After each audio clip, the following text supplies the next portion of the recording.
विशाल steno classes में आपका स्वागत है। ये डिक्टेशन रिकॉर्ड की गई है। 100 शब्द प्रति मिनट डिक्टेशन शुरू होती है 3 सेकंड बाद। सबसे पहले मैं अध्यक्ष जी से निवेदन कर यह पूछना चाहता हूँ कि हमारे जो आदिवासी लोग हैं, सरकार उनकी ज़मीन अधिग्रहण करना चाहती है, तो पुनर्वास नीति के तहत जीवन यापन करने के लिए जो मूलभूत आवश्यकता होती है उस पर विचार करना चाहिए।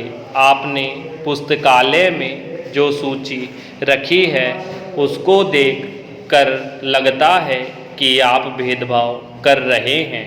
उनको वाजिब हक नहीं मिल रहा है, उनको वास्तविक हक मिलना चाहिए। आप हमारे यहाँ 40,000 रुपये प्रति एकड़ राशि देकर आदिवासी लोगों को बेघर कर रहे हैं। यह राशि सरकार द्वारा निर्धारित दरों से बहुत कम है और कई जगह पर आप 5 लाख रुपए प्रति एकड़ मुआवजा राशि दे रहे हैं। पुनर्वास नीति के तहत पुनर्वास नीति के अनुसार भूमि में हैंडपंप हो, ट्यूबवेल हो, कुआं हो, उसका भी मुआवजा मिलना चाहिए। विस्थापित लोगों को जहां बसाया जा रहा है वहां रहने की परिवहन की समुचित व्यवस्था होनी चाहिए और पुनर्वास नीति का पालन किया जाना चाहिए।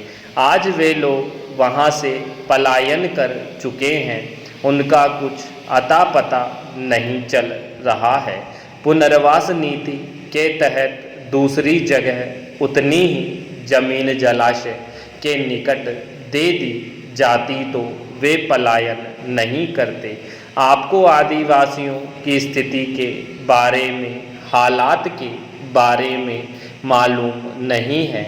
बीमार हो जाने पर इलाज के लिए वहाँ दूर दूर तक अस्पताल नहीं है। हम चाहते हैं कि हमें आदिवासियों को संरक्षण देना चाहिए, उनके दुख दर्द में खड़ा होना चाहिए। माननीय मैं आपके माध्यम से माननीय मंत्री जी से, माननीय मुख्यमंत्री जी से पूछना चाहूँगा कि मेरा ज़िला भौगोलिक दृष्टि से बहुत अच्छा नहीं है। इस इलाके में वे संकटपूर्ण स्थिति में रहते हैं, उसमें पूरे आदिवासी लोग रहते हैं। आपने जिन किसानों से ज़मीन अधिग्रहित की है उनसे सहमति नहीं ली है। किसानों से बिना सहमति के ज़मीन अधिग्रहित कर ली है। मैंने सुना है कि राजस्व विभाग के पटवारी जाते हैं, तहसीलदार जाते हैं, उनसे झूठ बोलकर ज़बरदस्ती से दस्तखत करा लेते हैं। उनको जानकारी नहीं होती कि उनकी ज़मीन सरकार द्वारा अधिग्रहण कर ली गई है। मैं माननीय सदस्य को बताना चाहता हूँ, अधिग्रहण के अग्रिम कार्यवाही अधिनियम के तहत की जाती है, न कि सहमति के आधार पर। मैं मंत्री जी से यह कहना चाहता हूँ कि अधिग्रहण की योजना आज से 5 वर्ष पहले की है। आज की तारीख में किसानों से आप जमीन में ले रहे हैं। मुआवजा भी प्रचलित वर्तमान दरों के आधार पर होना चाहिए, ऐसा मेरा निवेदन है। आपको इस संबंध में मुख्यमंत्री जी की घोषणा के अनुसार निर्देश जारी करना चाहिए। ऐसा नहीं हो रहा है।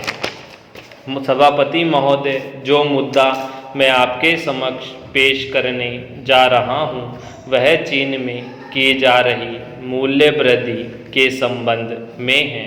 अचानक सरकार की ओर से चीनी मूल्य वृद्धि करने से भारतीय जनता पार्टी, समाजवादी जनता पार्टी, जनता पार्टी समता पार्टी के साथ अन्य राजनीतिक दलों ने कड़ी आलोचना करते हुए तत्काल वापस लेने की मांग कर डाली है। भारतीय जनता पार्टी के प्रवक्ता ने अपनी नियमित प्रेस वार्ता में बतलाया कि इस प्रकार की तदर्थवादी नीति अपनाने से चीनी उद्योगों का भला नहीं होगा, इसलिए सरकार को एक व्यापक चीनी नीति बनानी चाहिए। इस नीति के अंदर चीनी मिलों को लाइसेंस से लेकर निर्यात करने से संबंधित सब मुद्दों को शामिल किया जाना चाहिए। इस संबंध में सरकार का यह तर्क देना गलत है कि गन्ना उत्पादित करने वाले किसानों को लाभ पहुंचाने के उद्देश्य से हमने चीनी के मूल्य बढ़ाए हैं। मैं कहना चाहता हूं कि इस वृद्धि से सरकार भ्रामक स्थिति पाल रही है कि किसान को इस नीति से बड़ा लाभ होगा। मैं नहीं समझता कि इससे किसानों को कुछ लाभ हो सकेगा। उपसभापति महोदय, समाजवादी पार्टी के महासचिव ने चीनी के मूल्य में की गई इस वृद्धि का कड़ा विरोध करते हुए कहा है कि संयुक्त मोर्चा सरकार एक के बाद एक ऐसे अनुचित कदम उठाती जा रही है। सरकार के ये कदम आम जनता के लिए कष्टकर प्रतीत हो रहे हैं और मुझे ऐसा मालूम पड़ता है कि जनसाधारण के ऊपर भी भारी बोझ पड़ रहा है। उपाध्यक्ष जी, एक पखवाड़े के अंदर ही मोर्चा सरकार ने पेट्रोल, डीजल, रसोई गैस के दाम बढ़ा दिए हैं। अब ऊपर से चीनी के दाम बढ़ गए हैं, जो उचित प्रतीत नहीं होता है।